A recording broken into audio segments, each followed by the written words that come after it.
Entonces, hay que ponerse de acuerdo, y ahora entro con la idea del pacto fiscal, hay que ponerse de acuerdo en primer lugar de cuáles van a ser las prioridades del gasto, que van a ser protegidas para evitar que esas prioridades sean afectadas. Y eso cada país centroamericano va a tener que llegar a un acuerdo de dentro del presupuesto 2009 y de cara al presupuesto 2010, cuáles son las prioridades. Y dentro de ese marco también, qué es lo que se va a permitir financiar con financiamiento externo y qué no se va a permitir financiar con financiamiento externo. ¿Okay? Y cuál va a ser el monto final de financiamiento externo que va a tolerar la economía. Hay países, por ejemplo en el caso Costa Rica y Panamá, están dispuestos a endeudarse todo lo que sea posible para poder financiar su gasto. Hay otros países más conservadores, mi país Guatemala, que dice, yo más allá del 3% no voy a buscar financiamiento. ¿Okay? Entonces, estas son cosas que cada país tiene que discutir. Usted está en un momento muy particular, que es el momento de transición de un gobierno a otro, ¿no? En una transición de poder. Y este es un buen momento para sentar las bases, con base en información objetiva, de tratar de pactar.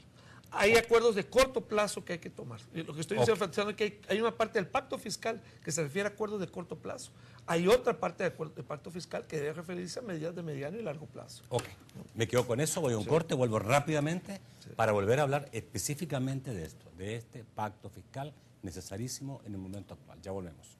Quedamos con lo que dijo Fernando, lo que debe tener un pacto como fundamental. Dice él, primero hay que establecer las prioridades del gasto, después qué es lo que se va a financiar con financiamiento externo y el monto que puede llegar ese financiamiento externo, cuánto puede soportar un país para pedir ese financiamiento externo. ¿Qué más debiera tener, a tu juicio, Carlos, un pacto fiscal? Si empezáramos aquí en El Salvador a empezar a ponerle marco a este pacto fiscal, ¿qué otro elemento hay que ponerle?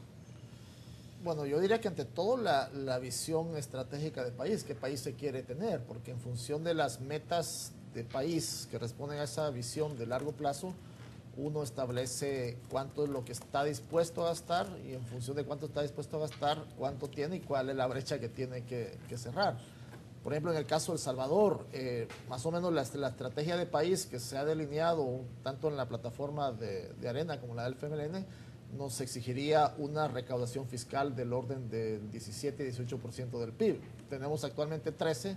Eso nos dice, bueno, si usted no logra aumentar en 5 ¿Cuánto puntos es un punto? ¿Cuántos millones es un punto? En este momento son como 220 millones. O sea que necesitaremos aumentar 1.300 millones de dólares la recaudación para conseguir el país que queremos.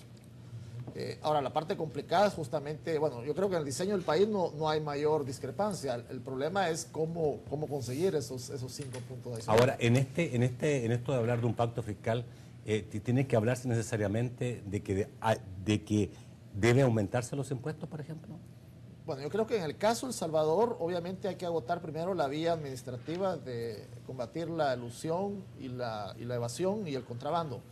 Yo creo que ahí se pueden conseguir unos 2 puntos más, pero eventualmente vamos a tener que subir tasas y quizá colocar nuevos impuestos, como el predial, que es el único... Ok, a ver, por ejemplo, tú dices 2 puntos, o sea, que 440 millones, pero en 3, 4 años, no necesariamente en un año. No necesariamente en un año y no necesariamente... Logra los 2 puntos. Y no necesariamente en un momento de crisis. Necesariamente, por lo tanto, si tú dices, hay que aumentar tasas, por ejemplo. Bueno, por ejemplo, IVA. El Salvador tiene la tasa de IVA de las más bajas. Creo que solo Guatemala tiene tasa más baja de IVA que El Salvador. De ahí... o sea, que habría que aumentar el IVA. Y Panamá. Panamá un 5%. Sí. Bueno, Uruguay tiene 23, Argentina tiene 21, Chile tiene 19, países que tienen baja como México tiene 15. O sea, que habría que aumentar el IVA. Yo diría que eventualmente sí.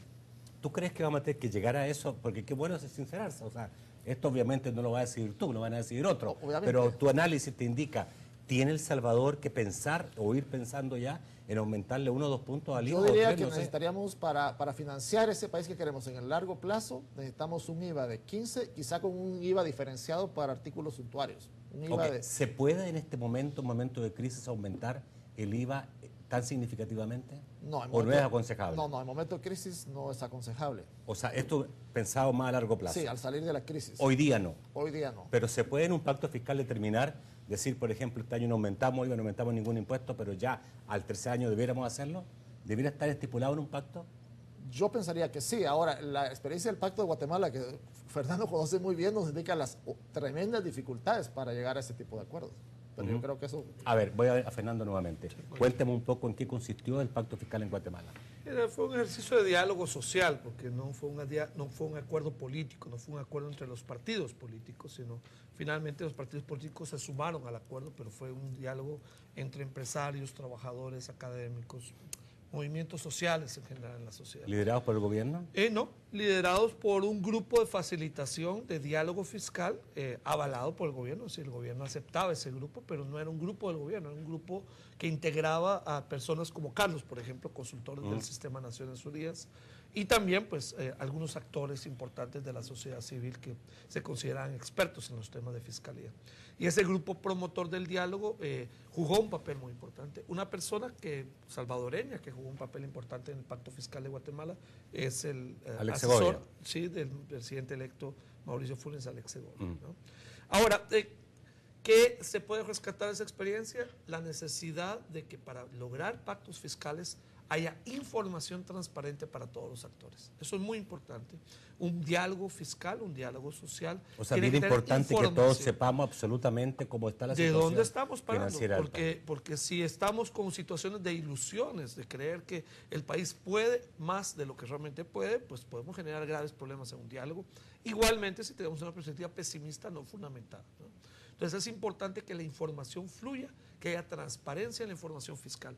Y yo diría que un desafío importante de cara a un proceso de diálogo fiscal en El Salvador es ir transparentando al máximo la información y llevar a cabo un proceso de pedagogía social para que todos los grupos ciudadanos que se sientan motivados y los partidos políticos tengan la información fiscal clara y entiendan las restricciones de la información fiscal. Esto fue, creo que lo más importante del proceso de diálogo fiscal en Guatemala. Fracasó como pacto político, porque para que un pacto político sea más sólido, más serio, se necesita que las fuerzas políticas más importantes apoyen al 100% este proceso. Y eso no se dio en Guatemala. No se logró. En Guatemala fue más el apoyo del empresariado, fue más el apoyo de los movimientos sociales, fue más el apoyo de las ONGs lo que motivó el pacto. ¿Pero qué acuerdos se lograron en ese pacto?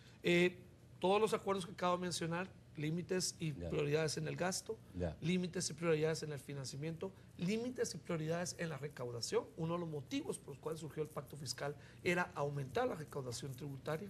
Aquí un dato muy importante que... ¿Aumentarla sobre qué base? Muy baja. Guatemala tenía en ese momento, antes de los acuerdos de paz, aproximadamente una tasa de carga tributaria alrededor de entre 7 y 8%, y la meta de alcanzar 12%. En el momento del acuerdo fiscal estábamos más o menos sobre 9 y 10%. Hemos llegado a lograr hasta 13% de recaudación, pero viene cayendo por los motivos que acabamos de conversar anteriormente.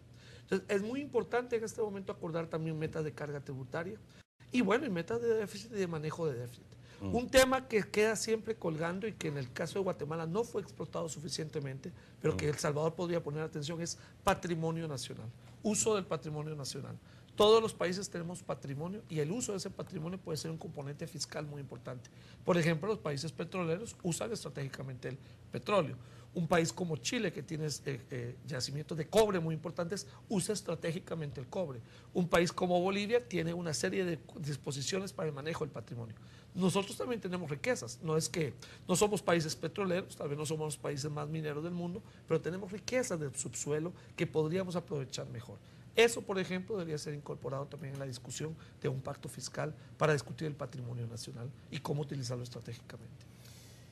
¿Estamos preparados para el pacto fiscal, Roberto? Esto ha empezado a hablarse mucho, pero yo no sé, digamos, si tú puedes salirte un poco de lo economista más a lo político, digamos. ¿Crees tú que es hoy el único momento o el mejor momento? ¿No habíamos tenido antes un momento mejor como este para hoy día hablar esta crisis que nos motive, digamos, y nos obligue a llevar a un pacto fiscal? Mira, a mí la palabra pacto no me gusta. ¿Por qué? Mira, en el 2006, ¿cuándo fue el aniversario del acuerdo de paz? ¿Te acuerdas? 15 años. 2006. 15 años del acuerdo 2006. de paz, ¿no? Hubo un documento que era un entendimiento político entre el gobierno, entre el FMLN, ¿no? Y yo no sé cómo se logró eso, a qué hora de la madrugada. Que ya estaba casi listo para firmarse. No, pero es...